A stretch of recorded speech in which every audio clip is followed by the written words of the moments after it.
Oggi siamo qui al cantiere di Montalto di Castro per supervisionare finalmente al montaggio del primo edificio sismico in Italia realizzato con la stampa 3D. È un grande onore e un grande orgoglio per tutti noi di Enel e di tutti i nostri partner presenziare a questo marco storico che in effetti segna il passaggio in una nuova era del digitale e delle costruzioni digitali. Le principali potenzialità che la tecnologia offre sono legate alla possibilità di gestire agevolmente forme complesse. Con questa tecnologia e con questi materiali possiamo realizzare elementi in calcestruzzo strutturale con forme molto particolari, che quindi consentono di conferire all'elemento strutturale delle funzionalità molto particolari. Con le tecnologie convenzionali questo tipo di forme non potrebbero proprio essere realizzate o richiederebbero dei costi elevati.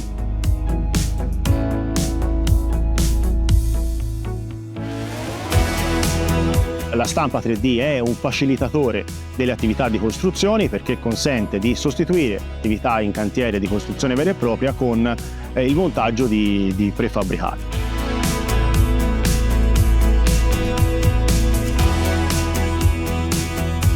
Nel nostro dipartimento abbiamo condotto test multiscala sia sul materiale che sulle strutture impiegate per questo progetto, allo scopo di definire dei modelli previsionali accurati per poi applicare questa tecnologia in progetti reali. Gli studi hanno permesso inoltre di avviare anche delle ulteriori ottimizzazioni topologiche, ovvero avviare delle procedure che ci consentono di utilizzare meno materiale laddove solo serve strutturalmente, e questo permette di avviare un processo tecnologico additivo non solo efficace dal punto di vista produttivo, ma anche più sostenibile poiché riduce il consumo di materiale e di risorse.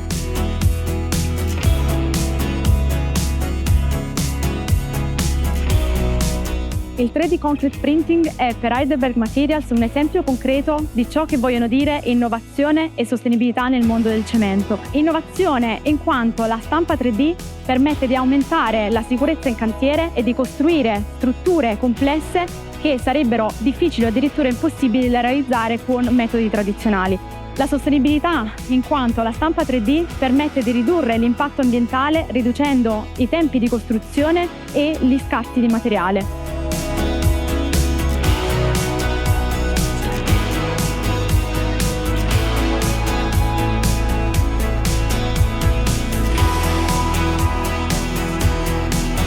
Nell'ambito di questo progetto abbiamo curato la programmazione dei codici di stampa, che è servita sia all'ottimizzazione dei componenti durante la fase di realizzazione in laboratorio, sia per quanto riguarda la fase di assemblaggio in cantiere.